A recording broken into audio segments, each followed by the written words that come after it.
Você sabia que Brasília já conta com mais de 2 milhões de veículos? É muita coisa, né? Todo dia a gente mostra o trânsito ao vivo no DF no ar, não é verdade? E hoje, segunda-feira, 22 de setembro, é celebrado o Dia Mundial Sem Carro. Rapaz, você veio de bike hoje, não deu pra vir de bike. Eu moro tão longe que se eu viesse de bike eu tinha que sair muito mais cedo. Mas eu queria viver assim, sabia? Andando só de bicicleta, patinete. Ah, é legal. Seria tão bom, não é verdade? Seria legal. E se a gente tivesse a certeza da segurança, porque andar de bike é extraordinário, você conhece a cidade por outro ângulo, dá uma energia, uma vitalidade. E é nesse dia que as pessoas são estimuladas, então, a usar o transporte público, as bicicletas, os patinetes, outros modais de transportes não poluentes, né? Vamos saber se o brasiliense está aderindo a essa ideia. Será que hoje, em comemoração ao Dia Mundial Sem Carro, as pessoas pelo menos trocaram aí o carro pelo transporte público? Vamos falar com a nossa amiga Karine Nogueira, que já está com a gente nessa segunda-feira. Karine, já encontrou alguém aí que abriu mão do carro nessa segunda-feira para celebrar, então, esse dia? Bem-vinda. Bom dia, lindona. Bom dia, Neila. Bom dia, Cadengue. Bom dia para todos aqui no DF, no ar. Olha, conversando aqui, a gente está aqui na estação 102, conversando aqui com a população que utiliza o metrô. Muita gente ainda nem sabe da existência desse dia. Hoje, dia 22 de setembro, como vocês disseram, é o dia mundial, né? Sem utilizar o carro, uma iniciativa extremamente importante que ajuda a diminuir a poluição, né, no meio ambiente e também melhora a fluidez, a mobilidade das cidades. A gente vai mostrar aqui o fluxo de pessoas que estão saindo exatamente agora do metrô. Talvez perguntar para alguém aqui se eles sabem, se hoje é o dia, se já sabem que hoje é o dia mundial para não utilizar o carro. Vou tentar perguntar aqui para esse rapaz aqui que está do meu ladinho, que vai passar aqui. Oi, tudo bom? Bom dia, tudo bom? A gente está ao vivo no DF no ar. Você sabia que hoje é o dia mundial sem carro? Não sabia. E você utiliza o metrô todo dia? Todo dia. Por que você prefere utilizar o metrô ao invés, por exemplo, de um veículo, um automóvel? Bom, é porque é mais barato, né? É. Imagina assim, trânsito às vezes dá aquela dor de cabeça, né? O metrô acaba ajudando. Sim, tirando que é muito cheio, né? Mas é mais fácil. Ainda é uma opção melhor do que o carro? Não, se eu pudesse, eu teria um carro, né? Mas é o que tem, né? Perfeito. Muito obrigada pela participação, viu? Pois é, essa a fala das pessoas aqui no metrô. Muita gente não sabe que hoje é o Dia Mundial Sem Carro, mas as pessoas preferem utilizar, por exemplo, o metrô, o ônibus, porque é mais barato e porque às vezes não tem a condição de ter um carro, por exemplo. Aqui a gente mostra, inclusive, o bicicletário aqui da estação 102. É um bicicletário enorme, mas ele tá bem vazio, só tem praticamente 4 bikes aqui. Então a gente ainda percebe que as pessoas aqui, os brasilienses, preferem utilizar o carro ao invés de, por exemplo, o metrô, o transporte público, porque muitas vezes o metrô ou o transporte público, os ônibus não dão essa segurança, essa qualidade para o deslocamento dos brasilienses. Esse dado que vocês falaram agora do Detran, né, são mais de 2 milhões de veículos em Brasília, que tem mais de 3 milhões de habitantes. Então, ainda é uma cidade que é muito pensada, né, que pensa muito na utilização do carro, né, do transporte individual, e isso acaba gerando vários impactos, como você disse, né, Cadengue, a questão do transporte aqui no Distrito Federal, né, que acaba às vezes colapsando. Então a gente vai conversar mais sobre o que poderia ser feito para mudar essa realidade e tornar Brasília talvez uma capital, pensando mais na mobilidade dos brasilienses. Eu vou conversar agora com o pesquisador de mobilidade, Carlos Pena. Pena, muito obrigada pela participação ao vivo aqui no DF no ar. Já pergunto para você, quais são os desafios, né, que o Distrito Federal enfrenta para se tornar uma cidade com uma mobilidade melhor? Bom dia. Bom dia a todos. O principal desafio é o governo aceitar que precisa investir pesado no metrô. Investir em metrô é como investir em educação e saúde. Você não investe em educação e saúde para poder arrecadar, você investe porque é uma maneira de você garantir qualidade de vida à sua população. O metrô é exatamente isso, sendo que ele ainda cobra bilheteria, então ele tem condição ainda de dar um retorno financeiro.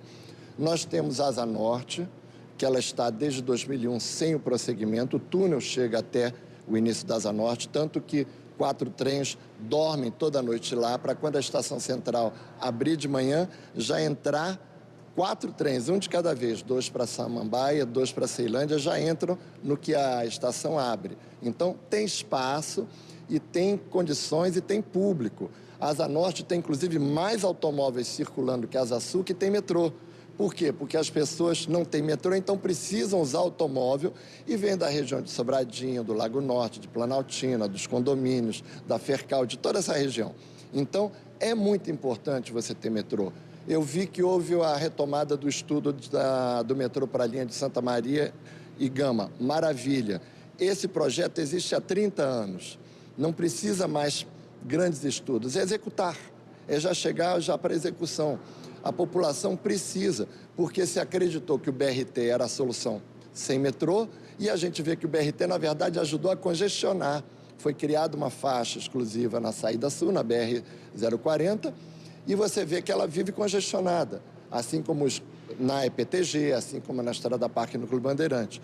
Qual é a solução? Trilhos. Então, Brasília precisa ter trilhos espalhados por todo o Distrito Federal, e esses trilhos, essas estações, se conectem com rede de ciclovias, se conectem com calçadas, com linhas de ônibus que vão funcionar em integração. Até em viagens curtas vai ser bom para os donos de veículos de ônibus, porque os ônibus vão circular pouco e sempre com garantia de passageiros. Você não vai ter aquele ônibus que sai de uma distância longa, já lotado, e faz a distância inteirinha lotado, sem descer e entrar, fazendo circulação de veículos. Ou seja, você tem condição de ter uma solução muito boa para Brasília. E, Carlos, a gente conversando aqui nos bastidores, a gente conversando que Brasília oferece toda uma questão até geográfica, né, que permite esse deslocamento. Por exemplo, as pessoas que usam bicicletas, né? Às vezes aquelas ciclovias não se conectam a praticamente lugar nenhum, então oferecendo mais segurança para essas pessoas, né? Exatamente. A gente estava conversando que Brasília tem uma população de ciclistas bem interessante, mas ao mesmo tempo não são bem atendidos. Então você vai, Lago Sul, região de alta classe, tem um pequeno trecho de ciclovia que começa em lugar algum e termina em lugar nenhum. Horrível. Você tem Jardim Botânico, foi feita uma obra no balão do Jardim Botânico, cortou a ciclovia ao meio e não foi refeita, se tacou asfalto para automóvel. Loucura. Você tem aqui no plano piloto vários locais perfeitos para a ciclovia que são interrompidos, não se conectam da Asa Sul para a Asa Norte. Taguatinga tem espaço, Guará, maravilhoso. Brasília, quando eu falo Brasília, é o Distrito Federal, tá? Brasília, plano piloto, Taguatinga, Águas Claras, Sobradinho, Planaltina, todos, Gama, todo mundo. Brasília é plana. Então, você não tem montanhas para você ter de perfurar. Você não tem desapropriações, porque aqui quase tudo foi área pública. Então, você tem condições muito boas de fazer uma malha de transporte sobre trilhos conectada com calçadas, com ciclovias e atendendo com grande qualidade a população. Nós estamos andando para trás com esse incentivo ao automóvel. Não podemos, não é que a pessoa tenha de abandonar o automóvel. Todo mundo tem direito a ter seu automóvel, é legal. Mas é que nós temos de ter uma solução que todas as pessoas consigam se deslocar. Não adianta você ter automóvel e estar parado no congestionamento 1 hora por dia. Isso não tem lógica. Então, em vários pontos positivos, né, com relação à utilização de outros modais de transporte, não só a questão ambiental, né? Olha, a questão ambiental, as pessoas pensam que meio ambiente é uma coisa assim de bicho grilo. Não, é o seguinte... Você tem, por exemplo, área verde ao lado da EPTG. Cortaram as árvores na EPTG e nunca replantaram. Aquelas árvores, olha só, elas filtravam o gás carbônico dos automóveis e devolviam oxigênio. É uma questão ambiental e de saúde fundamental. Elas faziam o filtro do barulho dos automóveis. Acabou o filtro, então o barulho da EPTG vaza para Vicente Pires, vaza para Águas Claras. É muito ruim. Você tinha a questão de absorver a água da chuva. As árvores, em geral, elas absorvem 30% de uma água de chuva que cai. Então, você colabora para os lençóis freáticos e nós usamos água para poder beber, para poder abastecer.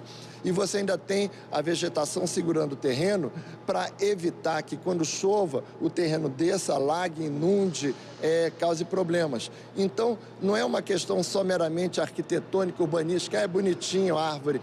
Não, é uma questão de necessidade. Nós respiramos oxigênio. Nós precisamos das árvores e das plantas. Com certeza. Muito obrigado, Carlos, pela participação aqui ao vivo. Um bom dia mundial sem carro a todos. Espero que as pessoas pensem um pouco sobre isso. E lembrem, automóvel é bom, mas a gente não pode ser escravo do automóvel. Ele que tem de nos servir.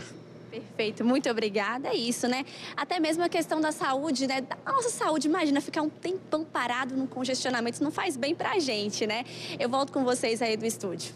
Com certeza. Obrigado, viu, Karine? Tomara que o pessoal hoje pegue o transporte público, use a bike, o skate, o patinete e tomara que as pessoas também, com o passar do tempo, consigam transitar ainda mais por aí. Obrigado, Karine. Daqui a pouquinho você volta.